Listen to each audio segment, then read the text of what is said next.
अस्सलामुअलैकुम नाज़रीन कराम, नई वीडियो में आपको खुश आमदीद कहते हैं।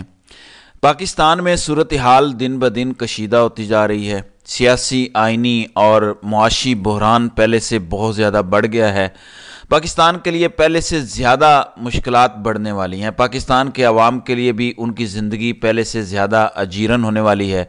जो कुछ अब होने वाला है, लोग 16 महीने की महंगाई और 16 महीने की बेरोज़गारी को भी भूल जाएंगे, क्योंकि शहबाज शरीफ मज़ीद तबाही के लिए आ रहे हैं। इस सारी सूरत हाल का, इस सारे प्रोजेक्ट का जो मेन आर्किटेक्ट है, इसके लिए मसाइल भी आने वाले हैं। हमारे फैसला साजों यानी बादशाह सलामत के लिए आइंदा आने वाले दिनों में मुसीबतें खड़ी होने वाली हैं, क्योंकि उनका पूरे का पूरा प्रोजेक्ट, उनकी पूरी की पूरी सोच जो उन्होंने अपने ख्याल में निज़ाम तश्कील दिया था, वो निज़ाम ज़मीन बोस हो चुका है और बाकी रही सही कसर इस टेन्योर में पूरी हो जाएगी। इसलिए कि पाकिस्तान के अवाम ने यह कबूल नहीं किया। सदर आरिफ अलवी ने जो समरी वापस की है, उसकी एक सॉलिड रीज़न सामने आई है। उन्होंने हवा में तीर नहीं चलाया था, बल्कि उन्होंने सोच समझ कर कौमी असम्बली का इजलास न बुलाने का फ़ैसला किया, क्योंकि उनको पता है कि अगर वो समरी पर दस्तखत कर देते तो वो सदर मुमलिकत भी उस अमल में शरीक हो जाते जो कि आइन शिकनी का अमल चल रहा है। क्योंकि आइन इस बारे में वाज़ेह है कि कौमी असम्बली का इजलास कब बुलाया जाए, कौमी असम्बली का इजलास बुलाने के तकाजे क्या हैं, ख़ास तौर पर जब आम इंतखाबात के हवाले से ऐसी सिचुएशन हो।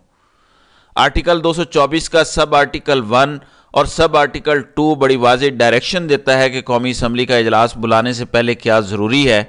आर्टिकल 224 इंतखाबात के हवाले से डील करता है।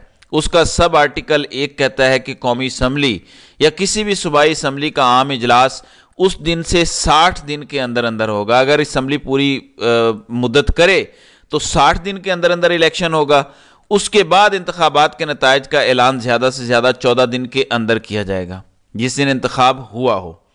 अब ये कानून है कि जब असम्बली मुद्दत पूरी करे, इलेक्शन 60 दिन में हो, तो 14 दिन के अंदर अंदर इंतखाबात के नताइज का कंप्लीट ऐलान करना एक आइनी तकाजा है।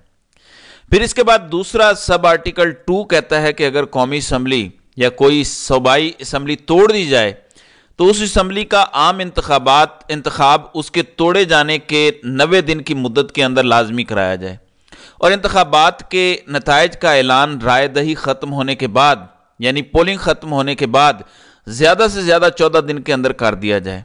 यह आर्टिकल 224 का सब आर्टिकल 1 और सब आर्टिकल 2 कहता है। पहले भी गैर आइनी इकदाम इन्होंने किया, यानी 90 दिन में इलेक्शन नहीं इन्होंने करवाया क्योंकि असम्बलियाँ तोड़ी गई थी। तो आइन 224 की सरीहन खिलाफ वर्जी हुई, आइन तोड़ा गया, फिर इलेक्शन हुआ और उसके बाद भी 14 दिन के अंदर इन्होंने नताइज का मुकम्मल ऐलान नहीं किया। 22 फरवरी तक हर सूरत इन्हें मुकम्मल नताइज का ऐलान करना था। इसलिए सदर मुमलिकत ने 22 तारीख तक समरी रोके रखी ताकि ये ऐलान करें और मजबूरन 26 को सदर ने इनको समरी वापस भेजी, क्योंकि सदर मुमलिकत ने इनको इन्फॉर्म किया था कि पहले आप हाउस कंप्लीट करें, यानी मखसूस नशिस्तों का ऐलान करें और जो रिजल्ट्स पेंडिंग पड़े हैं उनको अनाउंस करें, सच्चे झूठे जो भी रिजल्ट्स हैं अनाउंस करें। लेकिन इन्होंने नहीं किया। तो सदर मुमलिकत ने सही किया, क्योंकि वो आइन शिकनी के इस अमल में शरीक नहीं होना चाहते थे।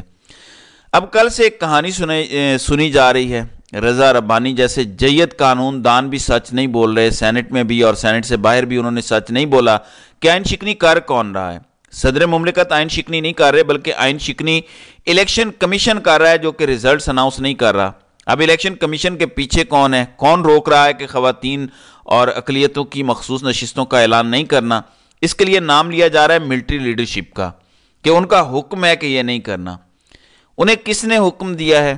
उनके लिए हुक्म शहबाज शरीफ, मरियम और आसिफ जरदारी का है कि हमें सेनेट का इलेक्शन लड़ने दें इन सीटों के बगैर, फिर हमें ऐवान सदर का इलेक्शन भी लड़ने दें, इसके बाद आप ख़वातीन की नशिस्तों का ऐलान करें।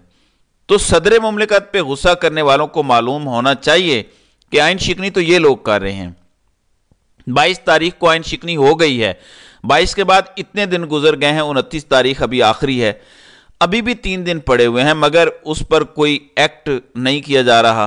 तो आइन कौन तोड़ रहा है? इलेक्शन कमीशन तोड़ रहा है, बराह रास्त तोड़ रहा है। उसके पीछे कौन लोग हैं वो भी आपको पता है।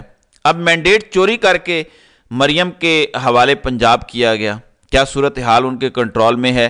صورتحال بالکل بھی کنٹرول میں نہیں ہے، کیونکہ ایک بہت بڑی احتجاجی تحریک، بہت بڑا احتجاج آہستہ آہستہ تیار ہو رہا ہے، جبکہ عمران خان کی بھی ضمانتیں ہونے والی ہیں. عمران خان کی ضمانتوں کے حوالے سے سماعت شروع ہو چکی ہے. جمعرات کی ڈیٹ فکس ہے، 3 سے 4 ہیئرنگ میں فیصلہ ہونا ہے.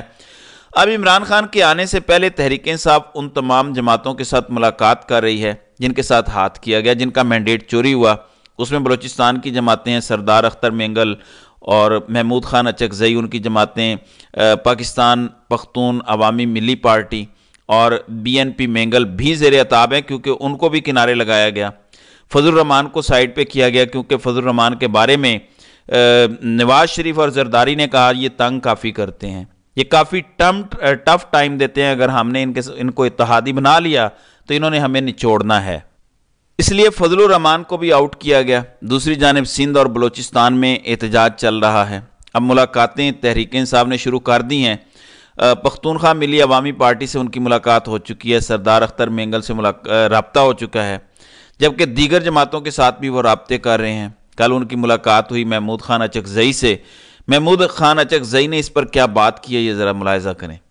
اب بھی وقت ہے، نہ کھیلیں بابا، نہ کھیلیں اس سے. ہم نے 2 دفعہ یہ کھلواڑ کیا ہے اور ہمیں بہت بڑا نقصان ہوا. ایک دفعہ 1970 میں ہم نے الیکٹڈ لوگوں کو حکمرانی نہ دی، بدقسمتی سے ہمارا ملک ٹوٹا. دوسری دفعہ 1977 میں گڑبڑ ہوئی، مرد آباد زندہ باد تحریکیں چلی، نتیجے میں ذوالفقار علی بھٹو پھنسے. اب کی بار پاکستان بہت کمزور ہے. نہ چھیڑ ان چیزوں کو، بس جنہوں نے جیتا ہے انہیں بسم اللہ کر کے وہ کر دیں.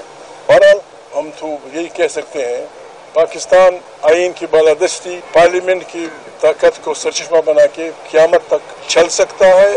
جی، محمود خان اچکزئی سے اسد قیصر اور بیرسٹر سیف نے ملاقات کی اور انہوں نے عمران خان کا پیغام پہنچایا. محمود خان اچکزئی نے ان کو ویلکم کیا اور تحریک انصاف کے ساتھ چلنے کی حامی بھری. تو اب ایک تحریک شروع ہونے والی ہے اور یہ لمبی تحریک نہیں ہوگی، شارٹ ٹرم ہوگی. اس سے پہلے اچکزئی کہہ رہے ہیں بہتر ہوگا کہ مینڈیٹ واپس کر دیں جن کا ہے، یعنی عمران خان کو مینڈیٹ واپس کریں. پھر مزید کیا کہتے ہیں یہ ذرا سنیں. بہترین بن سکتا ہے، ایشین ٹائیگر بن سکتا ہے اور دنیا کے قوموں میں اس سے چل سکتا ہے. باقی اگر خواہ مخواہ مفت میں لوگ وہ کر رہے ہیں، بعض ہمارے دوست آپ کے اخباروں والے بھی، میں معافی چاہتا ہوں، میں اتنا بڑا آدمی تو نہیں ہوں، وہ بھی کبھی کبھی اسٹیبلشمنٹ طاقتور ہے. ہر ملک میں اسٹیبلشمنٹ ہوتی ہے. کیا ہماری اسٹیبلشمنٹ امریکہ سے طاقتور ہے؟ کیا ہماری اسٹیبلشمنٹ فرانس کی اسٹیبلشمنٹ سے طاقتور ہے؟ وہ بھی ہیں، ان کی ایجنسیاں بھی، وہ الیکشن پارلیمنٹ کو جا کے بتاتے ہیں کہ یہ ہمارے پرابلم ہے، بی کیئرفل. آپ الیکشن سے پہلے اس کو مت چھوڑو، اس کو چھوڑو، یہ بربادی کا راستہ ہے. جی، وہ کہہ رہے ہیں کہ اسٹیبلشمنٹ تو امریکہ کی بھی ہے، برطانیہ کی بھی ہے، فرانس کی بھی ہے، یورپ کی ہے، تمام ملکوں کی ہے. تو کیا اس طریقے سے اسٹیبلشمنٹ انوالو ہوتی ہے الیکشن پروسیس میں، سیاسی معاملات میں، پکڑ دکڑ میں، مار دھاڑ میں؟ تو کیا یہ سب کچھ ہوتا ہے؟ اب آگے ذرا سنیں. کم سے کم اس راستے پہ ہم جانے کے لیے تیار نہیں، کسی کے ساتھ بھی، کسی کے ساتھ. ان کی مہربانی آئے تھے. پاکستان میں جو پارٹی آئین کی بالادستی پہ یقین رکھے گی، جو پارٹی پارلیمنٹ کے اختیارات پہ یقین رکھے گی، پختونخوا ملی عوامی پارٹی اس کو سپورٹ کرے. ہمارا، مجھے بہت افسوس ہے، مجھے دکھ ہوتا ہے، میاں محمد نواز شریف کے خدا ان کو زندہ رکھے، خدا ان کی عزت بچائے رکھے.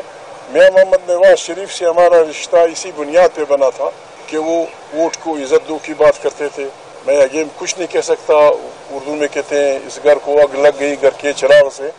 کہاں سے لوگ آئے، کیا کچھ کر دیا، یعنی اس گھر کو آگ لگ گئی گھر کے چراغ سے. تو اچکزئی اچھے سے ان کو جانتے ہیں. وہ بتا گئے ہیں کہ نواز شریف کے ساتھ جو طے ہوا تھا، نواز شریف اس سے بھاگ گئے، وہ خود بھاگے یا ان کو مجبور کیا گیا.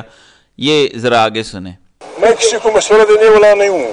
میں یہ کہتا ہوں کہ جو آدمی، جو جج، جو سیاسی لیڈر آئین کی بالادستی پہ یقین رکھتا ہے، پارلیمنٹ کے اختیارات پہ یقین رکھتا ہے، میں ان کو ساتھی ہوں، جو بھی ہوں، وٹ ایور دا مین، جس پارٹی کا بھی ہوا. میں تو مبارکباد دیتا ہوں ان تمام ووٹرز کو، پاکستان کے ان تمام ووٹرز کو جنہوں نے اپنے ووٹ کی طاقت سے جو کچھ ٹیبل پہ لوگوں نے تماشا بنایا تھا اسے الٹا کر دیا. برے وہ زندہ باد. پی ٹی آئی سے جو کچھ باقی ہوا وہ تو جائز تھا. پی ٹی آئی سے بیٹھ کا نشان چیننا ظلم تھا. ان سے पार्टी का निशान छीनना जुल्म था, ये नहीं होना चाहिए था। अगर वो उसी बैठ पे वो करते तो president was bound to ask them for the formation of the government, चूंकि उन्होंने वो जीत लिया था। पीटीआई वालों ने कमाल कर दिया, 270 निशानों पे इलेक्शन लड़ा। किसी का निशान बिल्ली था, किसी का गाय, किसी की गाय थी, किसी का बैल था, किसी का रबाब था, किसी का बराना था। जिंदाबाद, यंग पीपल जिंदाबाद। पंजाब के जिन्होंने हिम्मत की, वोट डाला। जी नाज़रीन इकराम, पंजाब के लोगों ने हिम्मत की, उन्होंने वोट डाला और तहरीक इंसाफ ने 270 नशिस्तों पर इलेक्शन लड़ा। बल्ले का निशान लेना जुल्म था। तो तैयार हो जाएं, एक बड़ी तहरीक शुरू होने जा रही है जो इन सारे मैंडेट चोरों और इनके हैंडलर्स को खसो खाशाक की तरह बहा ले जाएगी। तो नाज़रीन इकराम, आपकी इस वीडियो के हवाले से क्या राय है? आप अपनी राय का इजहार कमेंट सेक्शन में ज़रूर कीजिएगा।